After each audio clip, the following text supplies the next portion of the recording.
I'd like to talk about the resurrection of Jesus Christ again. You see, when it comes to this topic, there's tremendous disparity between what your run-of-the-mill skeptics will say and what people who are knowledgeable in history and the process of analyzing history will claim to be true.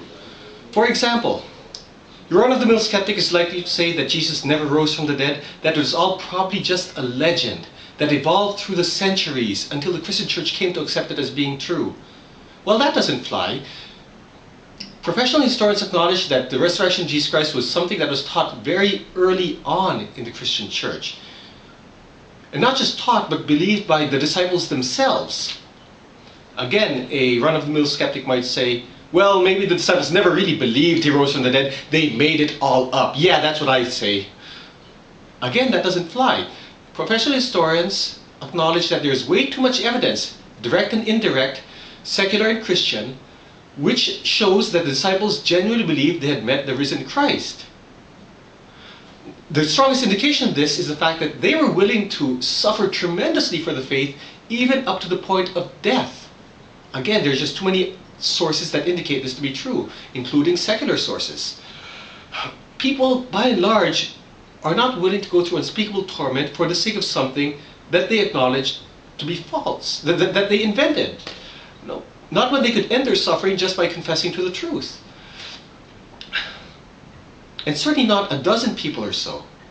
That is why even those who reject the resurrection of Jesus Christ, and indeed reject the notion of God, still acknowledge that the disciples did indeed believe they had met the risen Christ. Not just that, professional historians, including skeptics, also acknowledge that the Apostle Paul was converted from being a skeptic to a follower of Christ, one of the greatest followers in fact. Not to mention the skeptic James, the brother of Jesus Christ, was also converted from being a skeptic to a follower and a leader within the church. You have to explain those things away. There has to be some explanation for those things. And I submit that the resurrection is the best explanation overall. There's also the empty tomb, which the majority of scholars, including skeptics, 75%, acknowledge to be true. Notice, not quite 100%. That should come as no surprise. After all, it's very difficult to accept that the tomb was found empty, despite all the historical evidence for it, direct and indirect, secular and non-secular, and at the same time maintain that Jesus never really rose from the dead. The empty tomb kind of paints you into a corner.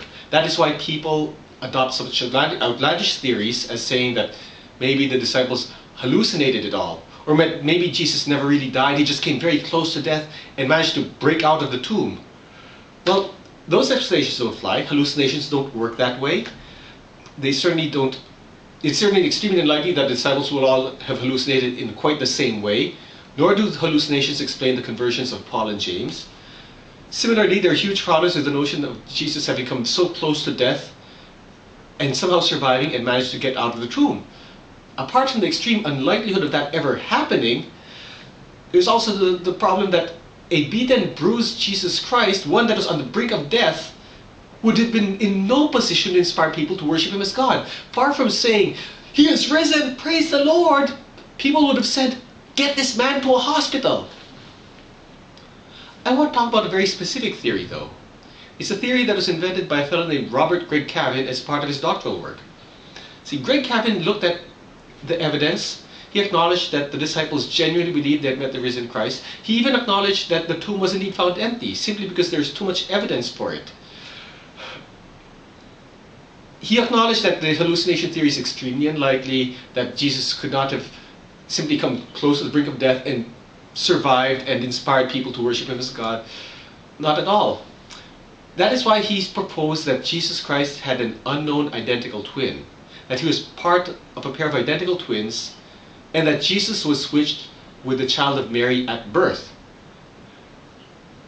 The other family, the family with the twins, then moved away, the result being that Jesus was raised separately from his unknown identical twin. This identical twin happened to come back into the town of Jerusalem, at just the right time, just when Jesus Christ was being crucified. And he therefore got into himself the notion of impersonating Jesus. He decided to take up the cross of Jesus Christ, pretend to be Jesus risen from the dead. He somehow emptied the tomb, got rid of the body, and proclaimed himself as the risen Messiah. Does this sound strange? Does this sound outlandish? Does this sound like a real stretch? It should, because it is. There are all sorts of problems with this theory. It requires building assumption after assumption after assumption. It is tremendously ad hoc, in other words. For example, it requires assuming that Jesus was part of a pair of identical twins, even though there's no evidence for it. It requires assuming that he was indeed in the same vicinity as Mary and her family at the time of Christ's birth. It requires assuming that Jesus was swapped at birth. It requires assuming that this other family moved away, far enough away that their paths did not cross. It requires assuming that his identical twin moved back into town at just the right time, that he somehow got into himself the notion of impersonating Jesus Christ and managed to deceive people. I like what William Lane Craig pointed out. He also pointed out that this man would have been ethical enough to take up the cause of Jesus Christ, and yet unethical enough to engage in this massive deception. Not only that, Dr. Craig also points out that this man would either have had to be an Olympic level bodybuilder to roll away the stone that covered his tomb, which was standard burial practice during that time, or roll away the stone that covered the tomb of Christ, or somehow managed to pull people in to assist him with this farce, even though he was a total stranger in that land. There are a great deal many other problems with this. I trust I don't need to belabor this point. What I want to point out is that when you look at the historical evidence, you are forced to come up with some outlandish theories in order to explain away the resurrection of Jesus Christ. Now, Dr. Cavan justifies his theory by saying that however implausible it may be, however outlandish it may be, it is still better than believing that miracles occur.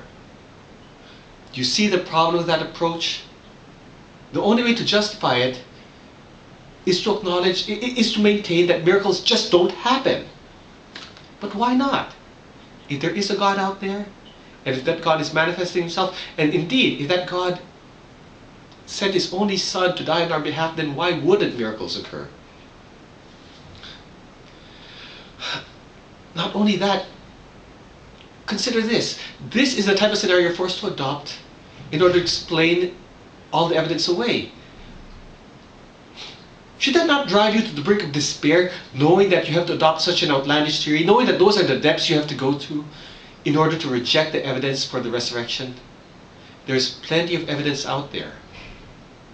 The evidence is more than compelling, the evidence is more than sufficient for those who are genuinely interested in analyzing history, according to the ordinary standards of history, not some arbitrary standards that are meant to rule out the possibility of Christ rising from the dead.